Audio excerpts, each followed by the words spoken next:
sunshine and color, music and crowds, the fine October puts on its best face for Newfoundland's great day. From all parts of the world come many famous people to the opening of Memorial University's new campus. Foremost among them is a great and gracious lady from the United States of America, Mrs. Eleanor Roosevelt. Here at Torbay Airport, she is welcomed with all due ceremony by His Honor, the Lieutenant Governor, the Honorable Campbell McPherson. Mrs. Roosevelt comes as the personal representative of the President of the United States of America, enhancing with her charm and dignity the official opening ceremonies.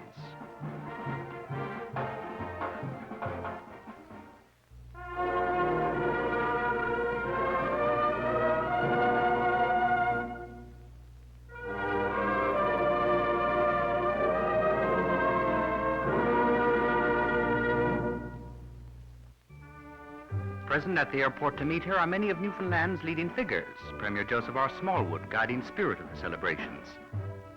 Honorable J.R. Chalker, Honorable L.R. Curtis, and Mrs. Curtis.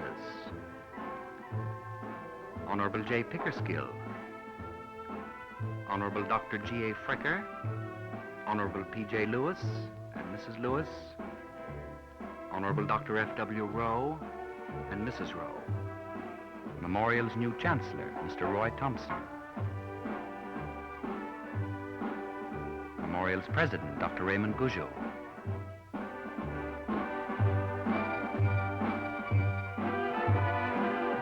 And among all the important grown-ups, a young lady representing the youth of the province, for whom especially the university has come into being, Premier Smallwood's own granddaughter, Lorraine, adding her welcome to Mrs. Roosevelt.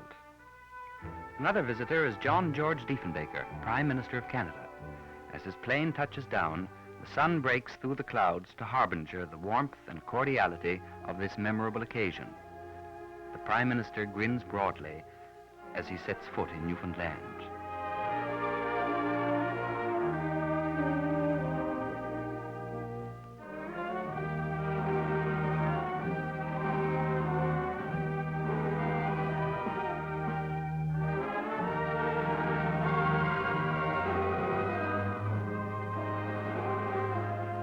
Mrs. Diefenbaker greets Mr. Thompson affectionately and is herself greeted by the granddaughter of the Attorney General of the province.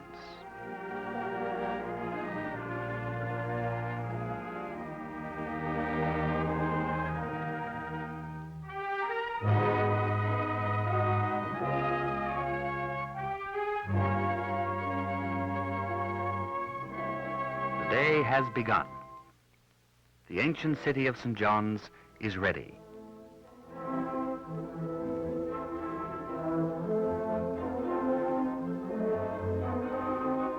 The Memorial University of Newfoundland.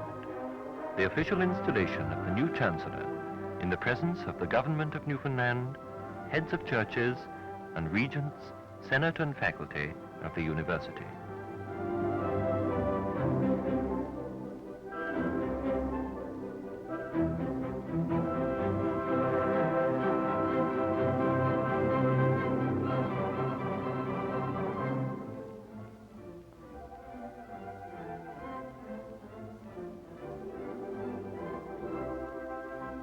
The Chairman of the Board of Regents, Mr. Phelan, opens the ceremony.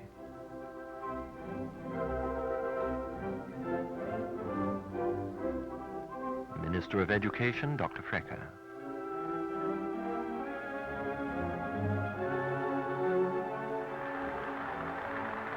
Dr. Frecker reads the instrument of appointment. We, reposing a special trust and confidence in your loyalty, integrity, and ability, do constitute and appoint you, Roy Herbert Thompson, to be Chancellor of our Memorial University of Newfoundland.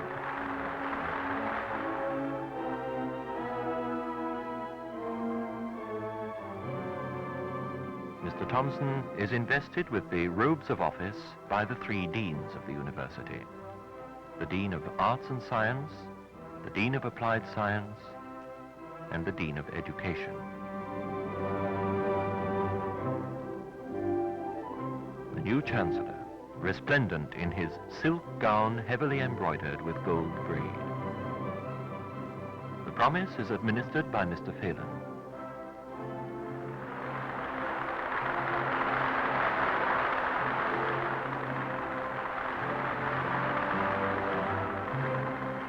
Mr. Thompson begins his inaugural address. The new incumbent, like his distinguished predecessor in office, Lord Rothermere, is one of the world's leading newspaper proprietors. To the Sunday Times of London and scores of other publications, he can now add one more, Memorial's student newspaper, The Muse. The Great Parade.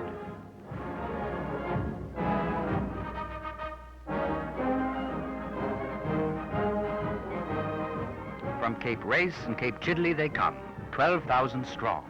Twirling battens, flashing feathers, prancing knees, and colored sweaters, a riot of red under an autumn sun.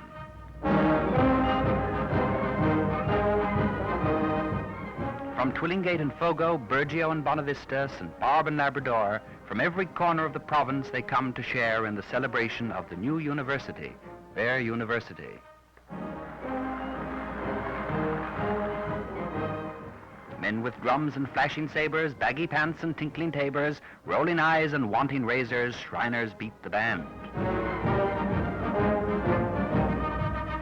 It's a triumph of organization, culmination of months of planning in government offices and drill in the schools. Pretty legs and chaste white collars, sober tunics, waving banners, solemn faces fixed in wonder.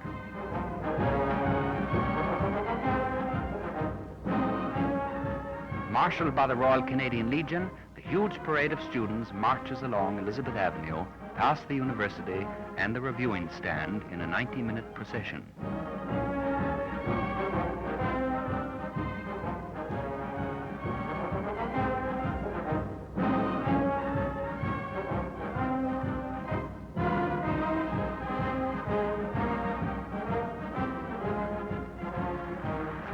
Distinguished visitors, many of them famous sons and daughters of Newfoundland, home for the occasion, receive the salute of youth. Visitors and dignitaries applaud the students, watched by the enormous crowd lining the avenue for 2 miles.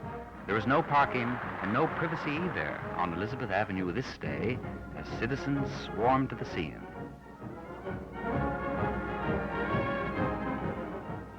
Crowd upon the rooftops.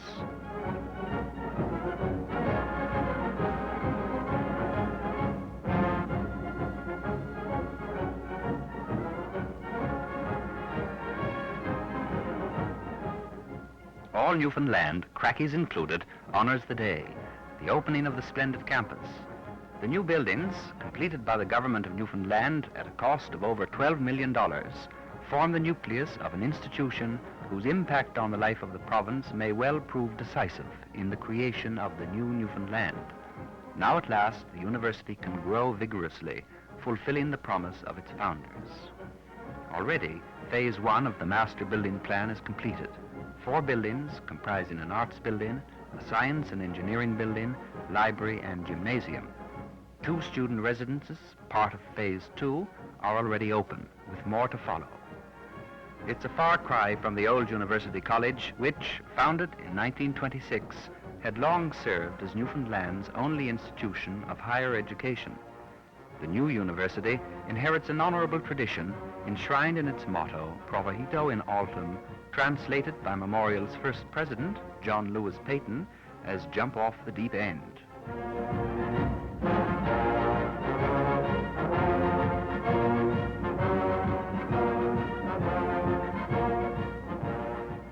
And finally, students from the university itself, young men and women from every part of the province, taking pride of place in the great parade.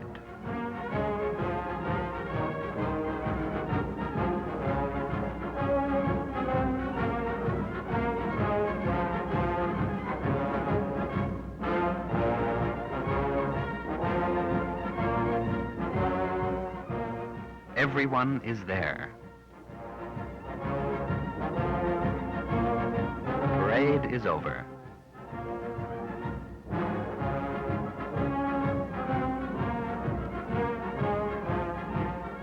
Never one to ignore an assembly, Premier Smallwood calls for 3 cheers for Newfoundland. And the crowd turns towards the university.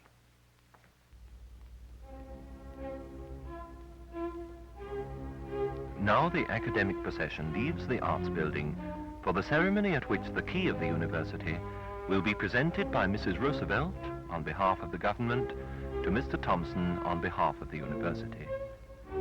The procession consists of students, officers of convocation, faculty in full academic regalia, members of the Senate, the Board of Regents, heads of churches, ministers of the Crown, and distinguished visitors.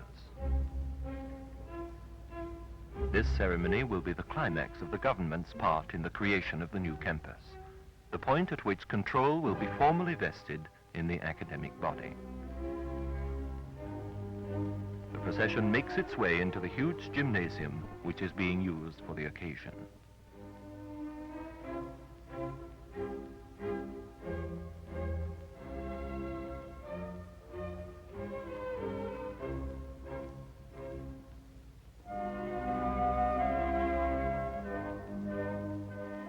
The hall is packed to capacity, not only with the academic community and civic dignitaries, but also with members of the general public and school children representing every part of Newfoundland and Labrador.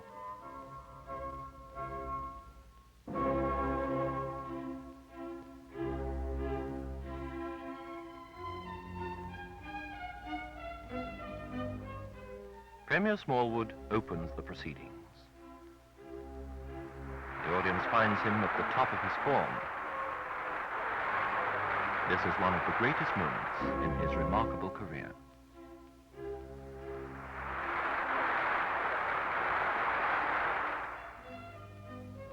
The ceremony is being broadcast and reported all over Canada.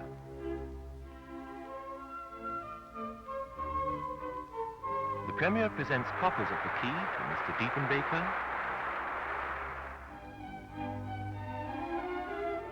the Duke of Devonshire, who is representing the government of the United Kingdom, the Lieutenant Governor, and President Gojou.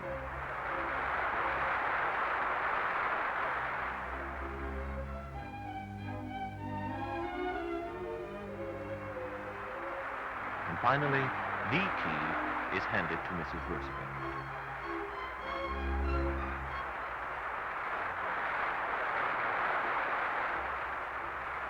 Mrs. Roosevelt addresses the assembly. It is, for me, a great honor to be here as the representative of our president and as your guest, and to be able to give to the Chancellor the keys of this university.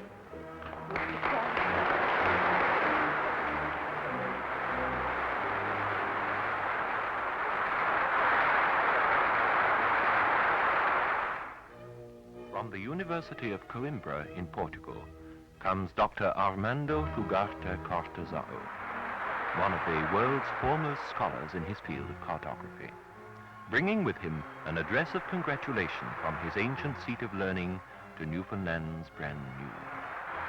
And following him, literally dozens of university presidents from all over Canada, from Toronto, McGill, and British Columbia, from Queens, Alberta, Laval, from Dalhousie, Mount Allison, New Brunswick, and farther afield yet, from Great Britain and the USA, they come in their turn to offer their own good wishes and those of the institutions they represent, as they hand to Premier Smallwood documents large and small, in manuscript, in print, in English, in French, in Latin, all bearing the same message, in which sister universities from all parts pay their respects to Memorial and congratulate Newfoundland's University on acquiring its splendid new home.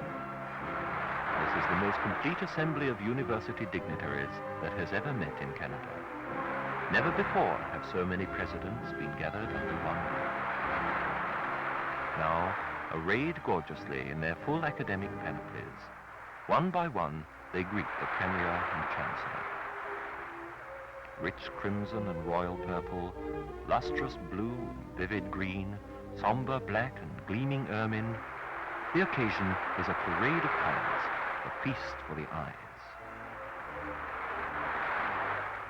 Doctors and reverends, scientists and humanists, scholars, academic statesmen, the parade of luminaries of learning gives food to the imagination. Not only for those who know who all these great men are, but particularly for those who do not, the children of Newfoundland, for whom the pomp and ceremony, the color and pageantry of robe and hood mean this above all, that Newfoundland has come of age in the academic community of Canada. That memorial is saluted and respected as an equal by older and bigger institutions. That the university is here to stay as an integral part of their lives. These children will grow up with the university as a natural part of their background, to guide them in their education and in their adult lives to a richer life than Newfoundland has ever known.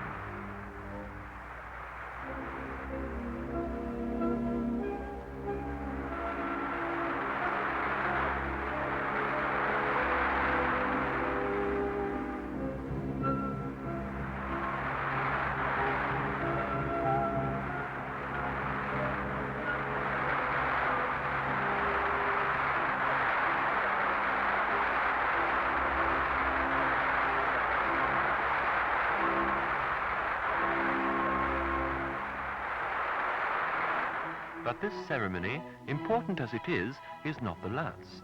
Far from it.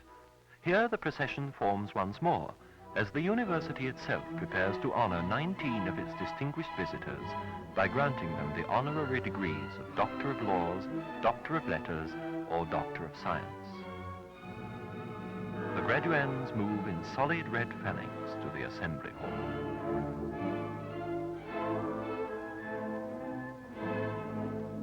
Bringing up their rear is Premier Smallwood.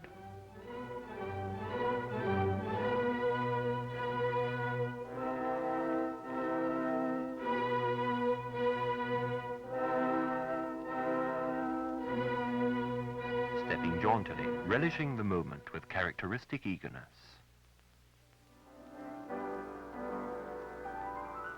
Excitement is high as the solemn procession enters the packed hall. The Premier is summoned by the Secretary to the Senate to be presented for the degree of Doctor of Letters.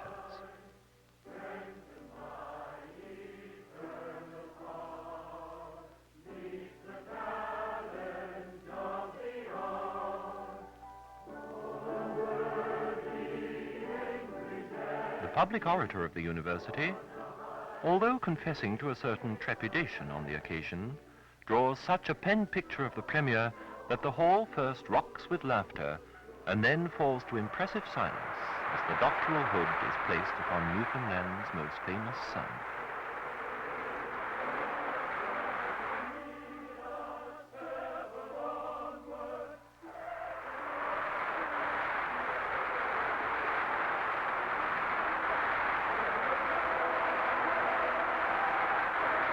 Dr. Smallwood signs his name in the Register of Graduates.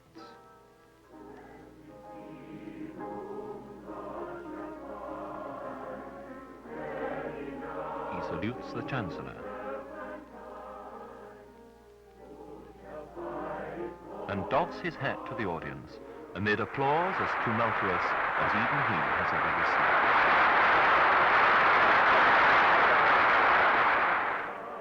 Receiving the degree of Doctor of Laws is His Grace the Duke of Devonshire. Sharing the somewhat strenuous oratorial function, the Deputy Public Orator speaks of Newfoundland's ancient allegiance to the old country, an allegiance here honored by His Grace's presence.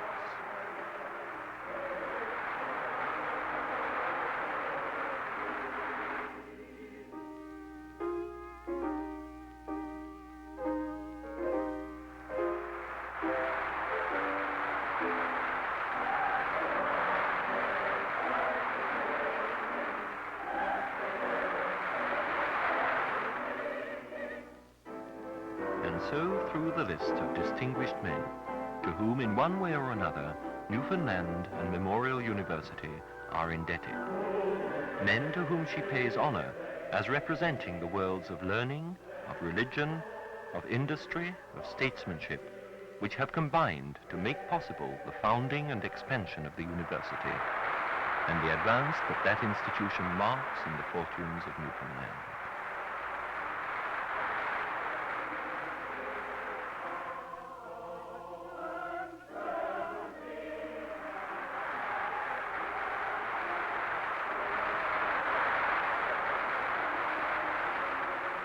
A former Lieutenant Governor of the province, Sir Leonard Outerbridge, is here awarded the degree of Doctor of Laws, a fitting tribute for one of Newfoundland's most distinguished citizens and one of the university's warmest friends.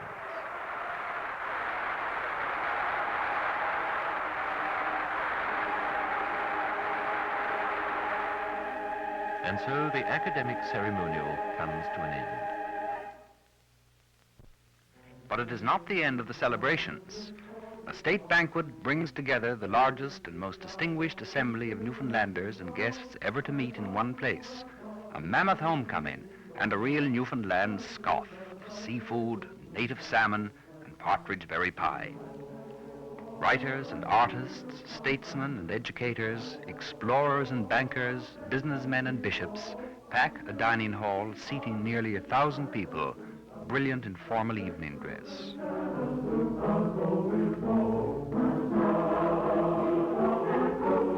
A toast to the Prime Minister brings the audience to its feet.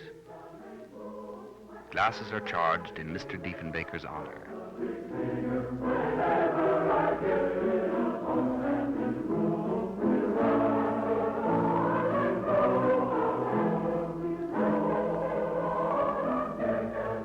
The Prime Minister responds to the warmth of the occasion with a wit and adroitness that delights the assembly. He draws repeated laughter and applause.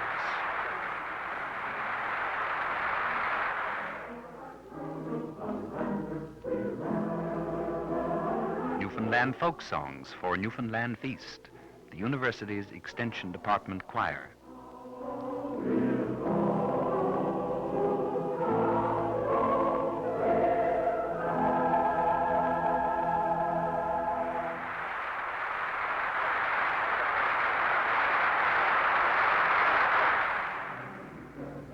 The audience joins in with the Squidjiggin ground, perhaps the most famous of the Newfoundland come-allies. And the author, Mr. Art Scammell, takes a bow.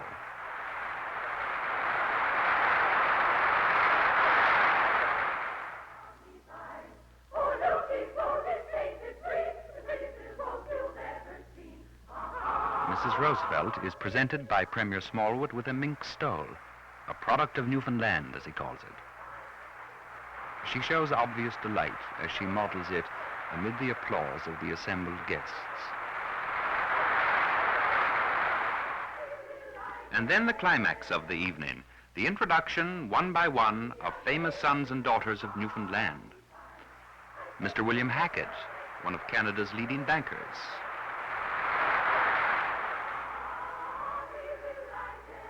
Lieutenant Commander J. Bursey, Antarctic explorer.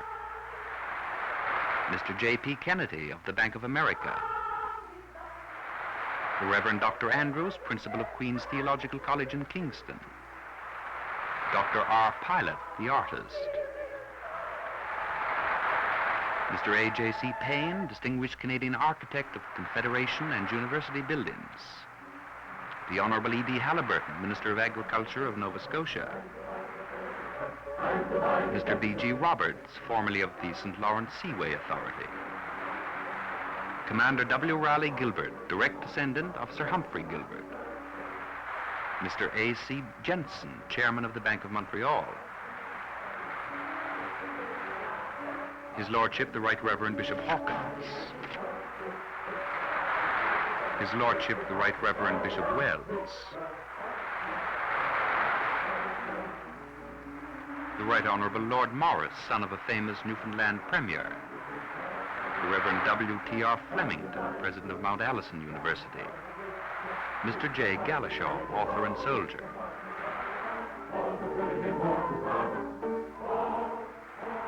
Mr. Edmund de Rothschild. His Excellency, the Most Reverend A.D. Leverman. Sir Wilfred Jackson, distinguished British colonial administrator. The banquet ends, the guests depart, but memories will linger, and for many, the most vivid memory of all will be the students' parade.